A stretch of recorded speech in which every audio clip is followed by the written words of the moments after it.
Equality یعنی برابری، اور بھائی چارے کا سبق صرف عرب تک محدود نہ رہا، جہاں جہاں مسلمان گئے۔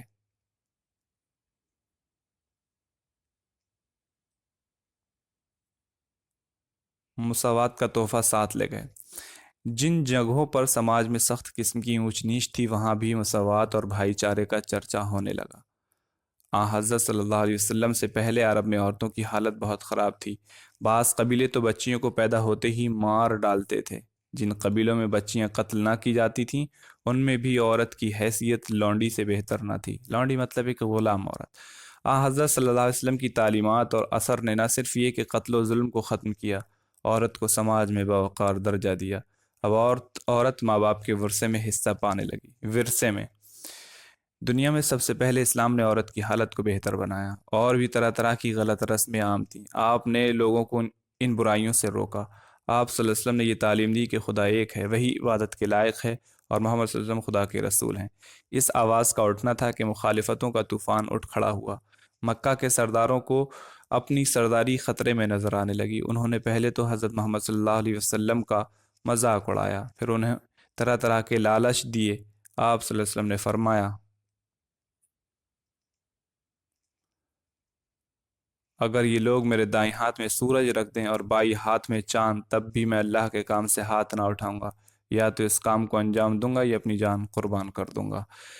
بہت سی چیزیں ہیں نبی کریم صلی اللہ علیہ وسلم کی بعثت سے قبل جو مکہ میں ہو رہی تھیں، خاص کر لوگوں پر ظلم و تشدد ہے، اور عورتوں کے معاملات میں جو نبی کریم صلی اللہ علیہ وسلم کی بعثت کے بعد، یعنی آپ نے جس طریقے سے ان معاملات میں لوگوں کی رہنمائی کی اور اچھائی کی دعوت دی، تو وہ قابل رشک ہے، اور ہم لوگوں کو دوسروں تک پہنچانے کے لیے، یعنی دوسرے لوگوں تک ان تعلیمات کو عام کرنے کی ہمیں کوشش بھی کرنی چاہیے کہ نبی کریم صلی اللہ علیہ وسلم کی جو برادرہڈ جو آپ نے قائم کی تھی، بھائی چارہ جو آپ نے قائم کیا تھا، وہ صرف ایک خطے، ایک پرٹیکولر علاقے کے لیے نہیں بلکہ پوری دنیا کے لیے تھا۔ اور نبی کریم صلی اللہ علیہ وسلم کا وہ بھائی چارہ قائم کیا ہوا 1500 سال قبل تقریباً آج بھی اسی طریقے سے ہم دیکھ سکتے ہیں کہ امریکہ میں آج سپر پاور ہونے کے باوجود، بہت زیادہ ترقی یافتہ ملک ہونے کے باوجود، آج بھی وہاں وائٹ اور بلیک یعنی کالے اور گورے لوگوں کے درمیان نسلی امتیاز بڑھتا جاتا ہے۔ یہ امتیاز اسلام میں نہیں ہے، کیونکہ نبی کریم صلی اللہ علیہ وسلم نے اس کو شروع سے ہی ختم کر دیا تھا۔ ایک نوکر، ایک غلام نبی کریم صلی اللہ علیہ وسلم کی ان تعلیمات کے مطابق ساتھ کھڑے ہو کر نماز پڑھ سکتے ہیں، لیکن آج ڈیولپمنٹ یعنی ہونے کے باوجود، جسے لوگ آج کہتے ہیں کہ ماڈرن ورلڈ، تو اس ماڈرن ورلڈ میں آج بھی وہ بیماری لوگوں کے دماغ میں ویسے ہی ہے۔ اور نبی کریم صلی اللہ علیہ وسلم نے عورتوں کو جو عزت، جو مقام اور جو درجہ دلایا تھا، جو عزت دلائی تھی معاشرے میں، وہ کوئی بھی موومنٹ اور کوئی بھی تحریک اس معیار کی عزت نہیں دلا سکی۔ آج ماڈرنٹی کے نام پر جو عورتوں کے دماغ میں، ان کے ذہنوں میں جو زہر گھولا جاتا ہے، وہ صرف عورت کو ایک کھلونا بنانے کی غرض سے ہے، اور باقی عورتوں کے کو کچھ آزادی دے کر اس کی زندگی کا بہت کچھ چھیننے کی غرض سے ایسا کیا جاتا ہے، اور اس کے بعد انگلیاں اٹھائی جاتی ہیں مذہب اسلام پر۔ تو نبی کریم صلی اللہ علیہ وسلم نے جو تعلیمات آپ نے لوگوں تک دیں، وہ بہت اہم ہے، نہایت ہی اہم ہے۔ پھر اس کے بعد ہم دیکھتے ہیں کہ مکہ والوں نے آپ کو طرح طرح کی دھمکیاں دیں اور تکلیفیں پہنچائیں کہ یہ آواز دب جائے۔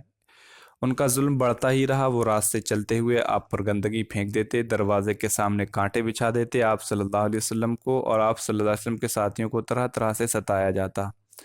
آپ صلی اللہ علیہ وسلم نے اور آپ صلی اللہ علیہ وسلم کے ساتھیوں نے ساری مخالفتوں کو 13 برس صبر کے ساتھ جھیلا اور حق کے راستے سے بالکل نہ ہٹے، یہاں تک کہ سن 622 عیسوی میں آپ صلی اللہ علیہ وسلم مکہ چھوڑ کر مدینہ چلے گئے۔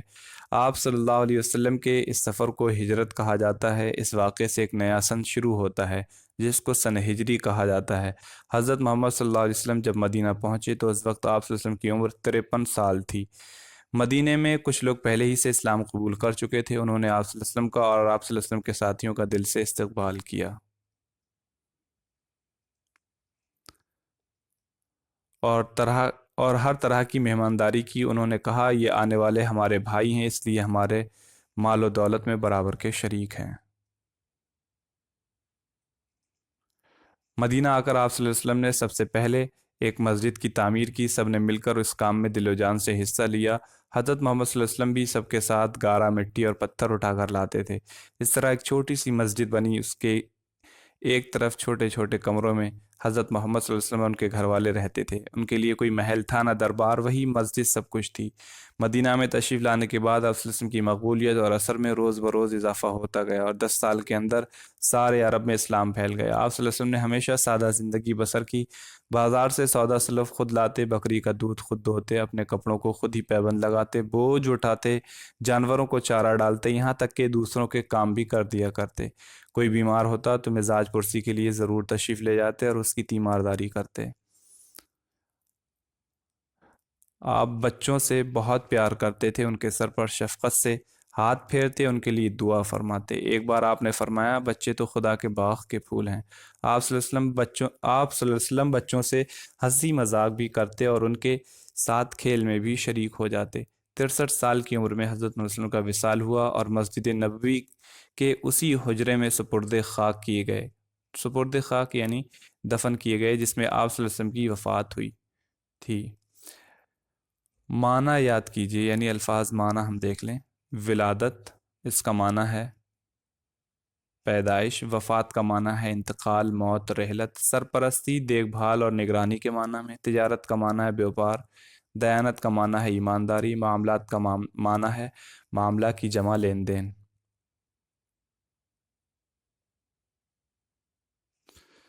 امانت وہ چیز جو کسی کے پاس وقتی طور پر حفاظت کے لیے رکھ دی جائے یا رکھوائی ہوئی چیز۔ قبیلہ کا معنی ہے ایک دادا کی اولاد، بڑا خاندان، گروہ۔ حجر اسود، حجر پتھر کے معنی میں اسود کالا، وہ کالا پتھر جو کعبہ کی دیوار میں لگا ہوا ہے۔ صلح کا معنی ہے نصب کرنا، اس کا معنی ہے لگانا۔ صلح کا معنی ہے میل ملاپ، سمجھوتا، دوستی۔ مساوات کا معنی ہے برابری، سب کا برابر ہونا۔ باوقار کا معنی ہے عزت والا۔ ورثہ کا معنی ہے مرنے والے کا چھوڑا ہوا مال، ترکہ۔ رسول، یہ پیغمبر، خدا کا پیغام لانے والا۔ کام انجام دینا مطلب کام پورا کرنا۔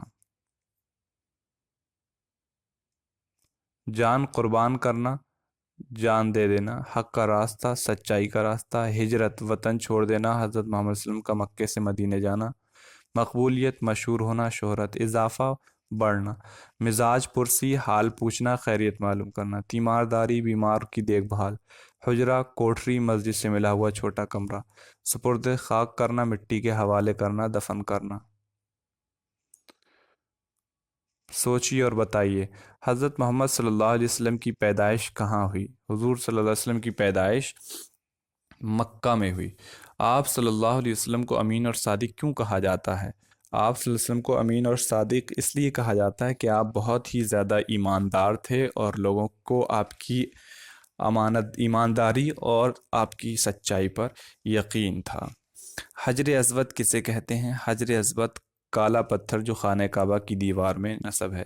حضرت محمد صلی اللہ علیہ وسلم نے مل جل کر کام کرنے کا طریقہ کس طرح سمجھایا؟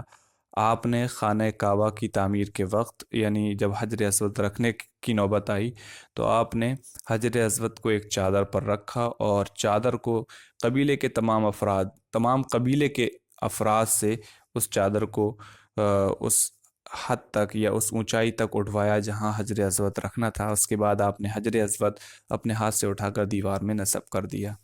آپ صلی اللہ علیہ وسلم عبادت کرنے اور غور و فکر فرمانے کے لیے کہاں جاتے تھے؟ آپ صلی اللہ علیہ وسلم عبادت کرنے اور غور و فکر فرمانے کے لیے پہاڑوں کی طرف جایا کرتے تھے۔ جس کتاب میں خدا کا مکمل پیغام ہے اس کا کیا نام ہے؟ قرآن اس کتاب کا نام ہے جس کتاب میں خدا کا مکمل پیغام ہے۔ حضرت محمد صلی اللہ علیہ وسلم نے جب پہلی بار انسانوں کو خدا کا پیغام سنایا تو آپ صلی اللہ علیہ وسلم کی عمر کیا تھی؟ آپ صلی اللہ علیہ وسلم کی عمر اس وقت 40 سال تھی۔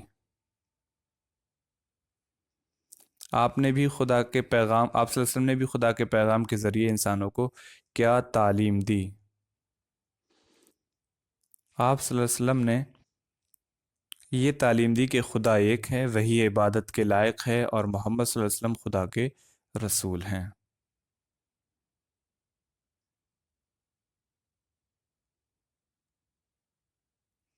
سوال نمبر 9، اللہ کا پیغام لوگوں تک پہنچانے میں آپ صلی اللہ علیہ وسلم کو کیا کیا مصیبتیں برداشت کرنی پڑیں؟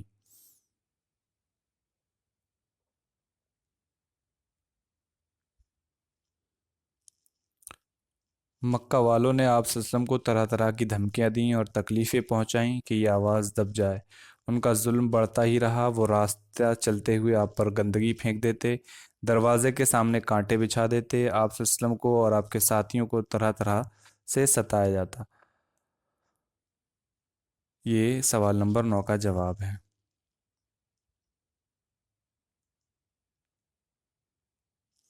سوال نمبر 10، دنیا میں سب سے پہلے کس مذہب نے عورتوں کو سماج میں باعزت مقام عطا کیا؟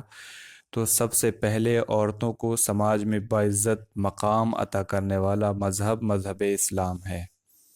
نیچے دیے ہوئے لفظوں سے خالی جگہ کو بھریے۔ بچے غار ہرا۔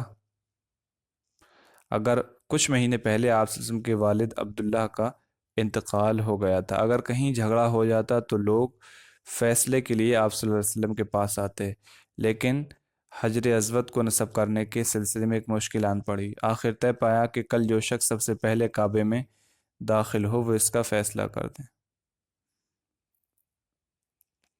اور وہاں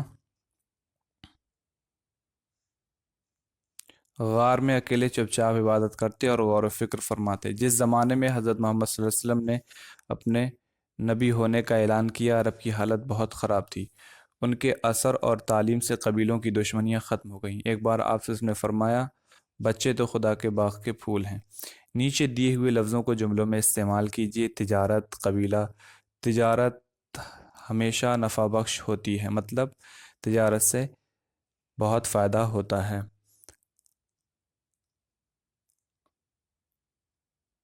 نبی کریم صلی اللہ علیہ وسلم نے تمام قبیلے کے افراد کو حجر اسود نصب کرنے میں شامل کیا۔ صلح ایک اچھی پہل ہے۔ مساوات ہی انسان کے لیے ضروری ہے، یا مساوات ہی انسان کی عظمت ہے۔ ہجرت نبی کریم صلی اللہ علیہ وسلم نے مکہ سے مدینہ کی طرف کی۔ ظلم میں اور ظلم و تشدد میں اور اضافہ ہو گیا۔ آپ صلی اللہ علیہ وسلم بیماروں کی تیمارداری کرتے تھے، اور نبی کریم صلی اللہ علیہ وسلم بیماروں کی مزاج پرسی کے لیے جایا کرتے تھے۔ یاد رکھیے، پیغمبر اسلام حضرت محمد صلی اللہ علیہ وسلم کے نام کے ساتھ سواد لکھا جاتا ہے۔ یہ عربی فقرے یعنی صلی اللہ علیہ وسلم کی چھوٹی شکل ہے، جس کے معنی ہے ان پر اللہ کا درود، رحمت اور سلام ہو۔ لکھیے، حضرت محمد صلی اللہ علیہ وسلم کے والد، والدہ، چچا اور دادا کا نام لکھیے۔ حضرت محمد صلی اللہ علیہ وسلم مکہ سے ہجرت کر کے کہاں تشریف لے گئے؟ تو حضرت محمد صلی اللہ علیہ وسلم کے والد کا نام حضرت عبداللہ، والدہ کا نام حضرت آمنہ، چچا کا نام عبد المطلب اور ابو طالب، اور دادا کا نام عبد المطلب۔ حضرت محمد صلی اللہ علیہ وسلم مکے سے ہجرت کر کے مدینہ تشریف لے گئے۔ جب حضرت محمد صلی اللہ علیہ وسلم کو طرح طرح کے لالچ دیے گئے تو آپ نے فرمایا کہ یہ لوگ میرے دائیں ہاتھ میں سورج اور بائیں ہاتھ میں چاند رکھ دیں، پھر بھی میں اپنے اس ارادے سے باز نہیں آؤں گا، اور میں اس وقت تک اپنے اس مشن سے میں اپنے اس مشن سے باز نہیں آؤں گا، یہاں تک کہ میں یہ پیغام تمام لوگوں تک نہ پہنچا دوں، یا پھر میں اپنی زندگی قربان نہ کر دوں۔ جب حضرت محمد صلی اللہ علیہ وسلم کو طرح طرح کے لالچ دیے گئے تو آپ صلی اللہ علیہ وسلم نے یہ فرمایا تھا۔ نمبر 4، حضرت محمد صلی اللہ علیہ وسلم سے پہلے عرب کی کیا حالت تھی؟ بہت ہی خراب حالت تھی۔ لوگ ظلم و تشدد کرتے تھے اور آپس میں سال ہا سال لڑا کرتے تھے، اور نبی کریم صلی اللہ علیہ وسلم کی بعثت سے قبل عورتوں پر ظلم و تشدد کرتے تھے۔ بہت سے قبیلے بچیوں کو قتل کر دیا کرتے تھے، بہت سے قبیلے ایسے تھے جو اگر قتل نہیں کرتے لیکن پھر بھی عورتوں کو ذلیل رکھتے تھے۔ حضرت محمد صلی اللہ علیہ وسلم کی زندگی پر ایک مضمون لکھیے۔ تو آپ